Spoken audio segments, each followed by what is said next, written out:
All right, so let's move on to the ZRemesher and the subdivision, which are the next set of tools that you have at your disposal to create any type of mesh that you want. So we're gonna use the horns as an example, and then we're gonna come back to the body just to clean it up a little bit. So I'm gonna take the horns, I'm gonna go into solo mode, and I'm gonna enable polyframe.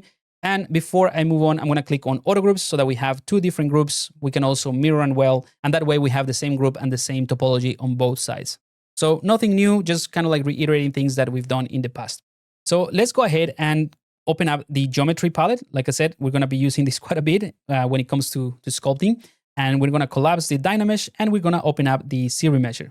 Now the ZRemesher is incredibly powerful, is the way that you can retopologize something automatically within ZBrush and create a nice set of quads or a nice topology, a nice flow of topology, so that you can then subdivide it and add details. We're gonna explain all of that, but that's what this is, right? And it's different from Dynamesh. So both of them, they act in the same way, or like the goal of these features is to give you the topology that you need so that you can keep sculpting and adding details. But the ZRemesher does it in a simpler way, as in it just simplifies the topology and makes it cleaner. So we're gonna go ahead and hold the Alt key and the Control key, and I'm gonna put the ZRemesher in here. Now this is the only thing that I should mention, that depending on the version of ZBrush that you have, the button might look slightly different, and you might not have this retry button. We're not gonna get into the retry one because that is exclusive for 2023, I believe, or started to be introduced in 2023. So if you have a prior version of ZBrush, you won't see the retry button, and the ZRemesher button will be actually smaller. But that doesn't change the fact that it works really, really well. All right, so the other thing that is very important is this target polygon count. So let's go ahead and hold Control Alt and drag this in here. All right, and the other ones that you might look into it are these double, half, same, and adapt. Those are things that become very specific depending on what you're doing.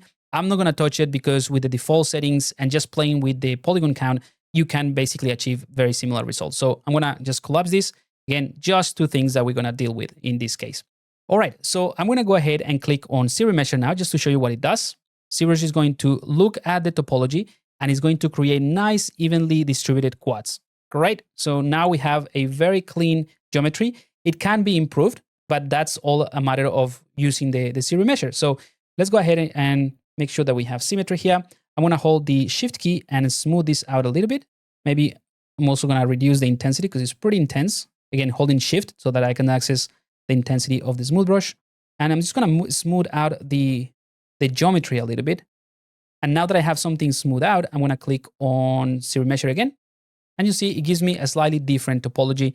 And it's trying to maintain the changes that I did. So let's undo that, because the real thing that I wanna show you is that you can change the polygon count. So right now, we are targeting 5, which is in the thousands. So this slider, whatever number you choose, is multiplied by 1,000. So 5 just means 5,000 polygons, or roughly, right? It's just an estimate.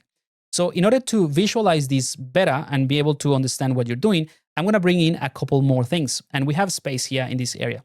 So let's go to the preference palette here, and we're gonna open up the miscellaneous subpalette. So actually, let's go ahead and put it on the left-hand side so that we can do this properly. I'm gonna get rid of the brush now and take the preference palette, put it on the left-hand side, and let's open up the miscellaneous. There we go.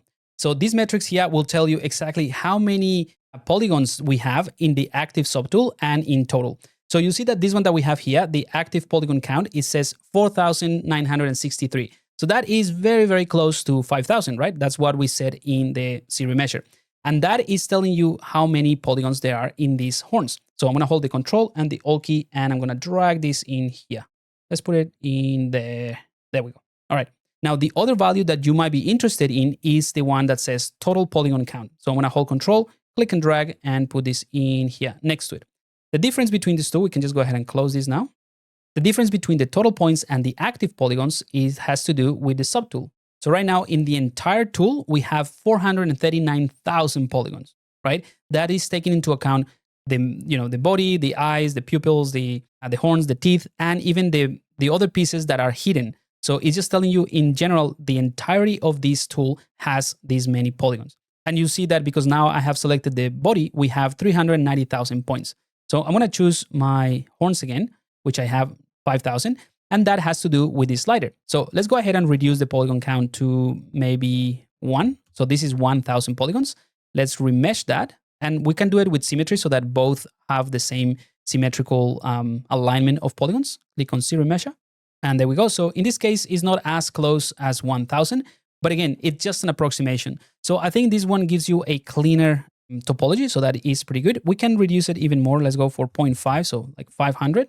So we're gonna get, yeah, a little bit less than that.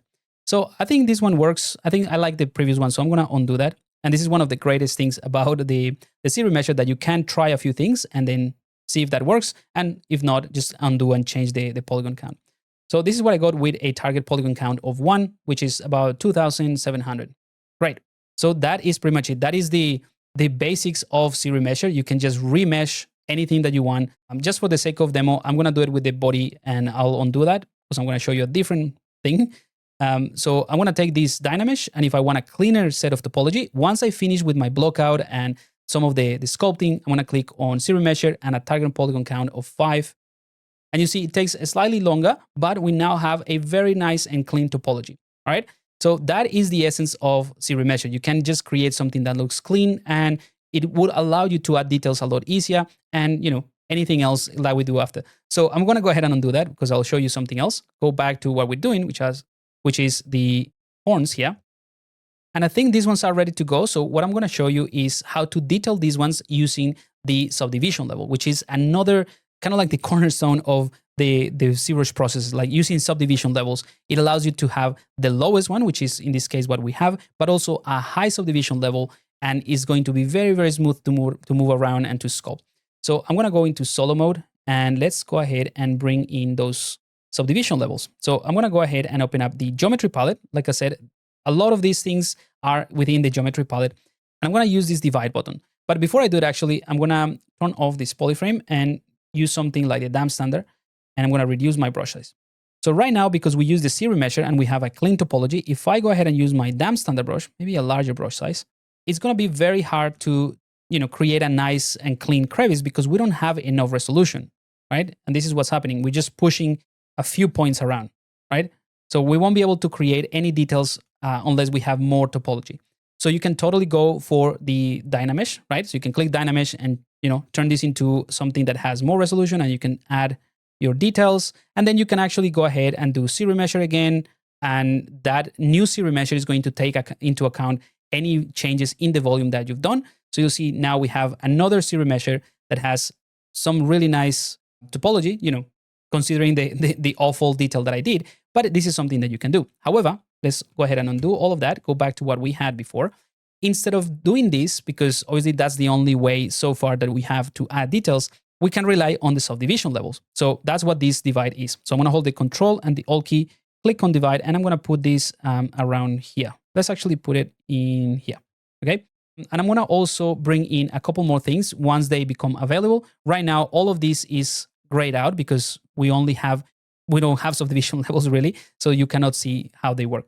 So let's click on divide, and you see that the polyframe kind of like changes. We can turn this on and off, and you can see there, like, hopefully you can see this. There are these thicker lines. These ones are the subdivision level 1, so SL1, so subdivision level 1, that's it. And then, because now we have another subdivision level, then ZBrush is just using this sort of Cadmon-Clark subdivision that looks at the size or the length of each edge in the first subdivision, and it's going to find the median point of each edge or each border, and it's going to cut through those. And now these lines right here that you see, that's the second level of subdivision. So that is SL2, okay? That's, again, just a tiny little bit of theory that is important to know.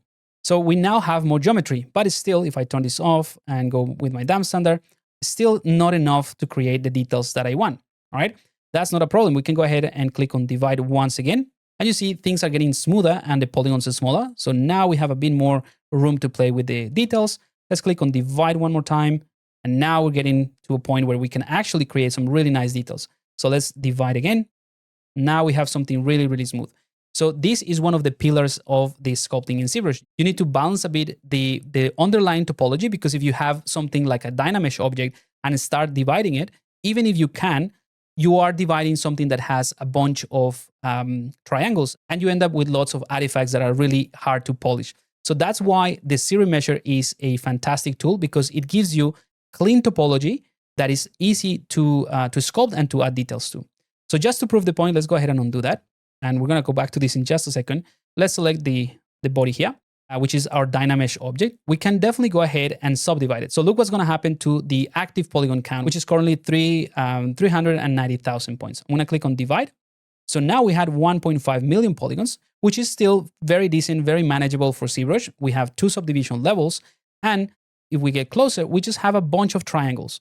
So we can go ahead and subdivide again. We now have 6 million polygons. We're starting to get into a large polygon count territory, but we still have all of those triangles. So that means that if I were to do some details, it might look great. And then I start smoothing, maybe not so evident in here. I'll have to find an area that has lots of triangles here.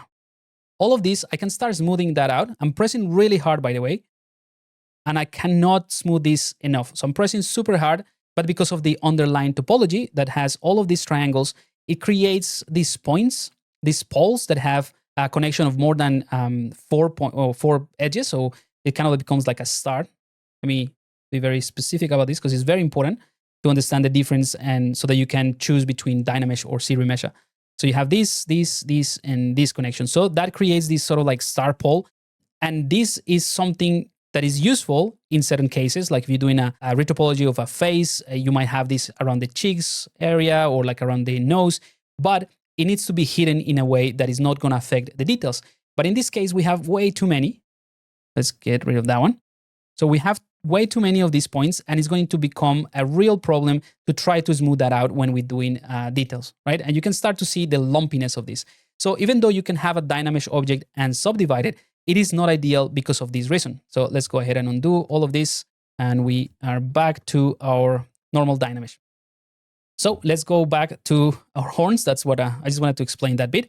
So now in the horns, we have 5 subdivision level, and we have 700,000 points. So I think this is enough, or this is a good resolution to add some details. So I think it's going to be really, really easy. So now that we have subdivision levels, we can actually click on this slider and we can go back between the lowest one and the highest one. So this is absolutely fantastic because it allows you to manipulate things at a larger scale with less polygons. So for example, if I bring in my move brush and let's say I want to do something here and push this, it's going to be very hard to maintain. I can start doing this to try to get this to a better place, but it looks very, very lumpy and start like damaging the whole effort that you put into blocking out the sculpt, right? Again, this is one of the absolute beginner's mistakes that you try to adjust, let's say, large proportional changes or moving big pieces in the high subdivision level. So let's go ahead and undo all of this. And instead, let's go down to the lowest subdivision level. So now we're manipulating just a few points, and let's try to do kind of like the same thing. I'm just nudging things around. There we go. And because it is the lowest subdivision level, we have just a few points to deal with. So it's a lot easier and more flexible. And now we can just go back to the high subdivision level and everything is going to remain the same. So we keep everything nice and clean. And the other advantage is we can use the high subdivision level to add the details. So let's go with the standard brush and a smaller brush size. And I'm going to go ahead and do some kind of like grooves around here. Maybe slightly larger than that. And you know what? It will be fun if I just rotate things around as I do it. All right. So I want to do it in the high subdivision level to show you something that is also another kind of like a newbie mistake.